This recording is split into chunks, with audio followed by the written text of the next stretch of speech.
Selamat pagi teman-teman sekalian. Eh, Perkenalkan ya, nama saya eh, Stefanus Tri Guntur Narwaya. Panggil saja nanti di dalam perkuliahan nanti Pak Guntur atau Mas Guntur ya. Saya memangku mata kuliah logika dan juga komunikasi persuasif. Saya sekarang memasuki materi pertama tentang logika. Saya ingin memperkenalkan apa sih logika itu, apa sih kaitannya logika dengan dimensi-dimensi lain, dan apa kaitannya juga dengan yang lebih besar dunia kehidupan.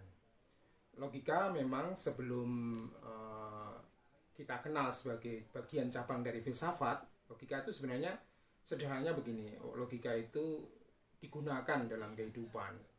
Kenapa demikian ya? Apa yang membedakan manusia dengan binatang, makhluk lain itu adalah bahwa kita diberi akal, budi ya, yang bisa untuk berpikir dan bernalar. Jadi maka manusia pada umumnya juga disebut sebagai manusia yang berpikir atau makhluk binatang yang berpikir ya, karena mempunyai apa namanya basis penalaran dan basis akal budi untuk bisa menalar sesuatu, dan itu yang membedakan dengan apa binatang atau makhluk-makhluk yang lain.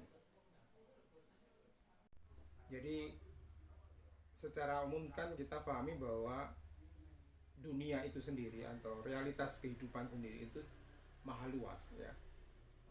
Cakupannya sangat luas sehingga manusia dihadapkan pada semesta yang sangat luas itu tentu membutuhkan cara berpikir ya, membutuhkan cara membuat keputusan, juga diajak untuk juga merenungkan apa itu ya. Kita sejak kecil, bahkan sejak lahir ya, kita kalau kita lihat anak-anak itu kan selalu bertanya apa itu, apa ini, apa itu. Sebenarnya dia sudah berpikir dengan nalarnya ya. Bedanya ini dengan bedanya itu apa pak, terus aku memilih apa pak. Jadi itu cara manusia di dalam konteks memahami ya, untuk memahami atau mengetahui dan memikirkan dunia yang tentu banyak realitas yang hampir sama ya, tetapi manusia kemudian diajak untuk memutuskan mana yang benar dan mana yang salah. Itu juga harus tentu harus punya apa namanya cara berpikir yang benar ya. Dan cara merumuskan atau cara menafsirkan pikiran, cara untuk merumuskan proposisi-proposisi di mana pikiran kita menjadi benar ya, itu juga membutuhkan kemampuan akal budi dan pikiran. Sementara logika sendiri ya berkembang pada awalnya juga cukup erat dengan itu. Apalagi kemudian di dalam oleh para pemikir atau para perumus dulu logika di awal ya, zaman-zaman pertengahan Yunani, pertengahan abad-abad pertengahan dulu, orang kemudian merumuskan ya banyak proposisi-proposisi tentang realitas ya, banyak proposisi pernyataan-pernyataan pengetahuan itu tidak semuanya benar, tidak semuanya juga mengandung semacam premis-premis yang kebenaran. Tapi bagaimana kita bisa melihat bahwa itu salah atau benar? Nah, logika ini yang kemudian menjadi bagian penting ya di dalam melihat atau mencoba membedakan, bisa membantu manusia di dalam membedakan mana pernyataan yang benar, mana pernyataan yang salah. Juga juga kemudian lebih luas lagi bahwa logika ini juga bisa untuk membantu manusia mengambil keputusan-keputusan. Keputusan apa ya? Keputusan-keputusan di dalam situasi-situasi sosial yang dia hadapi, yang tadi ragam realitasnya banyak tadi ya. Apakah aku harus ke selatan, apakah aku harus ke utara, apakah aku harus berhenti, apakah harus maju, itu kan juga keputusannya. Nah, keputusan-keputusan itu ditimbang-timbang, dicoba dibangun melalui nalar pikirannya. Dan kalau kemudian di dalam kaitannya dengan logika, logika inilah yang membantu sebenarnya apa ilmu yang membantu dalam kita sendiri dalam menimbang keputusan-keputusan itu. Jadi tugas kita mengapa logika ini perlu diajarkan dan logika ini perlu untuk menjadi bagian penting dari mata kuliah, itu bukan karena apa tempelan atau suplemen semata. Justru sebenarnya logika itu sangat mendasar ya. Hampir keseluruhan ilmu-ilmu kita itu ditopang oleh logika berpikir ini. Saya kembali lagi kepada tadi ya, realitas realitas realitas itu macam-macam. Realitas itu bisa peristiwa, realitas itu bisa sesuatu hal, realitas itu sebagai hubungan benda-benda, realitas itu juga bisa kita sendiri ya, kita sendiri sebagai realitas itu. Kita sering kali menimbang-nimbang, sebenarnya ditantang untuk memutuskan, itu juga memutuskan atas atas apa sih yang harus kita lakukan terhadap realitas itu. Ada 3 hal yang sebenarnya sering kaitan antara kita dan realitas ya itu bahwa. Jadi 3 hal itu menyangkut bahwa realitas ini penting untuk diketahui ya. Jadi manusia itu pada dasarnya makhluk berpengetahuan. Jadi setiap setiap apapun yang tadi aku ceritakan, anak kecil tadi ya, anak kecil ingin mengetahui maka dia bertanya apa itu ayah, apa itu mama gitu ya. Jadi pengetahuan itu sejak awal muncul bertumbuh ya, bahkan kemudian menjadi ilmu pengetahuan, disistematisasikan, kemudian diformulasikan menjadi pengetahuan, itu perkembangan kemudian. Tapi bahwa realitas ini memang secara hakikatnya harus diketahui atau diketahui oleh manusia. Tapi yang kedua, realitas itu juga harus dipahami ya. Jadi tidak semata diketahui. Kalau diketahui knowledge, pemikiran kita hanya mengetahui, indera kita hanya mencercap apa yang menjadi realitas. Tapi memahami itu jauh lebih mendalam dari mengetahui ya. Memahami itu lebih jauh soal menafsirkan makna. Kita misalnya sedang memakai HP misalnya, kita tidak hanya sekedar mengetahui HP itu apa, jenisnya apa, tapi memaknai HP itu terhadap diri kita apa itu. Nah, memahami di situ letaknya. Memahami itu lebih pada konteks memaknai ya, relasi kita dengan dunia di luar kita, relasi kita dengan HP itu sendiri, dengan benda-benda itu sendiri, itu memahami. Yang ketiga, realitas itu juga harus dipikirkan. Kenapa demikian? Realitas itu sesuatu yang tidak semata lurus, lempeng atau flat ya. Realitas itu sesuatu yang beragam, bahkan bisa jadi berbeda-beda. Realitas itu juga saling tumpang tindih, saling bertentangan, saling bahkan kontradiktif, sehingga manusia itu memilih A itu racun atau B itu madu, itu juga harus dipertimbangkan melalui akal sehatnya. Sehingga akal sehat dan pemikiran-pemikiran ini yang bisa membantu manusia untuk bisa memikirkan mana yang sebenarnya, bahwa realitas itu bermanfaat bagi manusia, realitas itu berguna bagi manusia, atau itu tidak berguna bagi manusia, atau itu tidak bermanfaat bagi manusia, ya nalar itu sendiri. Akal budi itulah yang membantu kita untuk bisa memahami, mengetahui dan memikirkan itu semua. Saya akan juga jelaskan teman-teman sekalian ya. Kecuali tadi sudah saya jelaskan ketiga hal, realitas ingin diketahui, dipahami dan juga dipikirkan. Saya ingin mengkaitkan lagi dengan bahwa realitas itu ada kaitannya dengan cara mengadanya manusia ya. Cara mengada manusia di dalam filsafat disebut sebagai eksistensi ya. Jadi logika atau bernalarnya manusia atau cara bernalar manusia itu sangat menentukan atau sangat dekat erat kaitannya dengan eksistensi manusia. Logika tidak hanya semata instrumen di dalam cara berpikir manusia, tapi bahwa logika sendiri itu adalah cara eksistensi manusia berada ya. Maka kemudian René Descartes dulu ya, salah satu filsuf abad pencerahan, mengatakan bahwa ketika aku berpikir maka aku ada ya. Ketika aku berpikir maka aku ada. Cogito ergo sum ya. Artinya apa? Artinya bahwa manusia berpikir itu artinya secara intensi itu melakukan hubungan dengan realitas dunia. Berpikir itu tidak berjarak dengan dunia, tapi berpikir itu intensinya atau maksudnya ada dengan untuk memahami dunia. Dengan begitu maka sebenarnya manusia itu sedang ada di dalam dunia itu sendiri, atau manusia itu ada di dalam coba memahami dunia sendiri. Dan sekaligus bahwa manusia ingin berposisi atas dunia itu semacam apa ya. Jadi manusia berpikir maka aku ada, manusia berpikir maka ekstensiku ada ya. Secara eksistensi itu secara mengadanya manusia itu ada ya. Sehingga ketika orang tidak berpikir maka dia tidak terlihat oleh dunia ya. Ketika orang tidak berpikir maka dia tidak berrelasi dengan dunia. Ketika orang tidak berpikir, artinya tidak melakukan kerja-kerja pemikiran, maka dia tidak mengada atas di dalam dunia ya. Di titik letak relasinya, sehingga ada relasi kuat, sehingga ilmu logika itu sendiri dengan cara mengadanya manusia atau cara eksistensinya manusia. Yang juga penting untuk kita pahami, logika ini sangat mendasar dan sangat bermanfaat di dalam memahami realitas dunia yang plural ya. Realitas itu beragam ya, tidak tunggal. Jadi kebenaran melalui cara pandang tertentu, perspektif tertentu itu beragam ya. Bahkan setiap pribadi manusia mempunyai sudut pandang dan cara pandang yang beragam, sehingga sangat salah jika kita menilai bahwa dunia itu utuh, satu, tunggal, dan seragam gitu ya. Jadi realitas itu penuh dengan perca-perca yang aneka ragam ya. Kalau dalam bahasa politik kita sering kita sebut bineka ya, tunggal ika. Apa relasinya dengan logika ini? Dengan memahami atau menghargai cara berpikir logika ini atau cara bernalar, sebenarnya dengan demikian kita diajak untuk menyadari bahwa penghargaan atas pluralitas itu penting.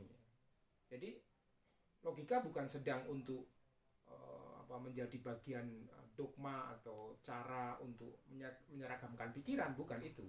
Tetapi logika sendiri itu sebenarnya untuk membaca lebih luas bahwa ada berbagai pluralitas, ada berbagai renik-renik persoalan yang bermacam-macam itu, baik agama, baik politik, baik ideologi, budaya, sosial, itu bermacam-macam, sehingga kita akan cukup penting ya untuk menggunakan logika.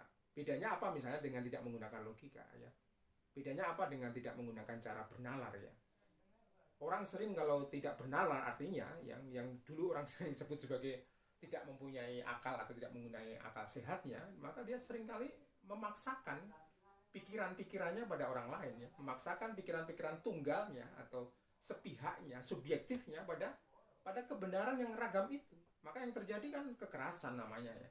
Yang terjadi kalau kita memaksakan keseragaman, memaksakan pikiran-pikiran tunggal kita terhadap orang lain, padahal pikiran-pikiran perspektif itu bisa terbuka lebar, terbuka banyak horizon-horizon yang maha luas itu, maka kita sebenarnya sedang merepresi pikiran-pikiran orang lain. Maka nanti dalam satu kurikulum ini ya, saya ingin mengajak untuk bahwa banyak cara pandang kebenaran, banyak cara pandang di dalam memandang atau memahami dan menafsirkan realitas yang perlu kita sadari, dan logika ini pintu masuknya. Logika ini adalah ilmu pintu masuk yang paling mendasar di dalam memahami agar kita tidak menjadi kacamata kuda ya, kacamata tunggal itu. Ingin saya jelaskan juga bahwa pengetahuan itu ya, pengetahuan secara yang kita pahami atau dunia pengetahuan yang kita pahami itu tidak netral, tidak vakum, tidak ada dalam isian yang kosong ya. Pengetahuan dibentuk, disusun atau dirumuskan atau diyakini, bahkan kemudian menjadi sistem-sistem pengetahuan itu ada banyak nilai-nilai di dalamnya. Kalau saya katakan ya nilai-nilai kepentingannya.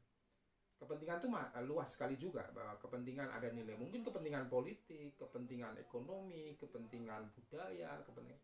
Jadi tak ada pengetahuan yang tidak ada kepentingan. Ya, tak ada pengetahuan yang di sana tidak ada kepentingan bahkan.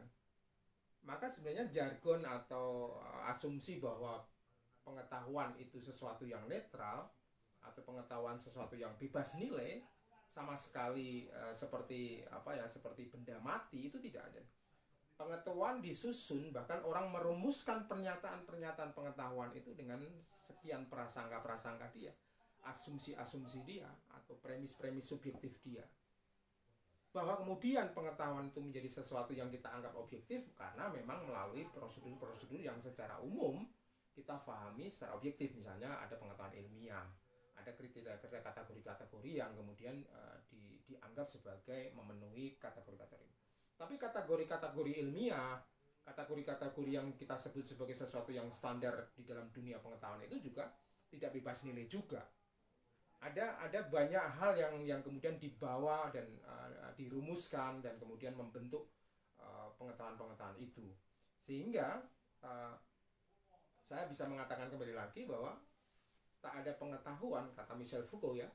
Michel Foucault itu salah satu filsuf ya, kalau nanti teman-teman mencoba untuk mencari literatur ya, Michel Foucault ya, salah satu filsuf Perancis yang sangat sangat konsen di dalam membaca relasi pengetahuan dan kepentingan, terutama relasi pengetahuan dan kekuasaan ya. Jadi pengetahuan ada relasi dengan kepentingan, dan kepentingan itu juga tidak bisa terbaca tanpa pengetahuan ya. Kalau saya sedang, misalnya saya pribadi mau berkepentingan untuk katakanlah menyukai seseorang atau naksir lah kata anak muda itu dengan seseorang, maka kan saya menggunakan pengetahuan saya, menggunakan bahasa pernyataan saya, premis-premis saya, atau semacam rumusan-rumusan kalimat saya ya, untuk katakanlah menggait seseorang yang ingin saya cintai itu. Nah, premis-premis itu kan sebenarnya punya nalar-nalar kepentingan, bukan sesuatu yang netral. Tidak hanya dalam hal itu, di dalam dunia semesta pengetahuan itu ada gitu. Maka logika tidak hanya sekedar gunanya untuk membantu menilai atau menafsir preposisi-preposisi itu, tapi sekaligus bisa menjadi alat di dalam konteks membongkar relasi-relasi kepentingan itu ya, yang bekerja dalam pengetahuan, yang bekerja dalam ilmu pengetahuan, yang bekerja dalam berbagai premis-premis, pernyataan-pernyataan, diskursus-diskursus, atau semacam pernyataan-pernyataan yang misalnya dalam berita-berita, dalam misalnya informasi-informasi ya. Seperti misalnya kita mengetahui bahwa berita ini punya kepentingan, punya relasi kepentingan apa, kita kalau tanpa logika berpikir atau nalar-penalaran agak sulit ya untuk bisa membaca relasi-relasi kepentingan itu. Saya kira itu. Fungsi terakhir dari makalah saya yang untuk materi pertama ini, logika ini juga sangat berkait dengan problem solving ya. Logika atau penalaran itu sangat berkait relasinya dengan pengambilan keputusan, pemecahan masalah ya. Bahkan di dalam pelajaran nanti kalau di materi-materi berikutnya, logika sendiri sebenarnya itu menyentuh aspek problem solving ya, keputusan. Nanti ada istilah definisi apa sih proposisi, apa sih keputusan. Misalnya gini, kalau memudahkan untuk mengatakan itu, misalnya semua manusia akan mati, misalnya gitu ya. Andi adalah manusia, maka keputusannya sebenarnya pernyataan deklaratif itu bahwa Andi akan pasti mati ya, karena Andi adalah manusia. Jadi itu kan logika berpikir yang sering digunakan dalam contoh-contoh logika kita. Misalnya kita mau mengambil keputusan ya, misalnya mau ke Jakarta, kemudian kita kalau ke Jakarta pakai bis atau pakai pesawat ya. Kalau pakai pesawat bla bla bla misalnya mahal tapi cepat, kalau pakai bis misalnya murah tapi lambat. Dari preposisi lambat dan cepat, murah dan mahal itu kemudian manusia diajak untuk mengambil keputusan. Nah, keputusan itu kemudian saya ingin pakai bis saja karena pertimbangan kas keuangan saya itu kurang dan tidak mencukupi untuk beli pesawat. Itu kan sebenarnya kerja-kerja problem solving, kerja-kerja mengambil keputusan. Dan sebelum mengambil keputusan tentu kita harus bernalar dulu dengan mempertimbangkan tadi ya, premis-premis awal tadi ya, entah itu bis itu lambat tetapi murah, atau tiket pesawat itu mahal tapi cepat. Sehingga pilihan-pilihan itu saya kira sangat berkait dengan problem solving.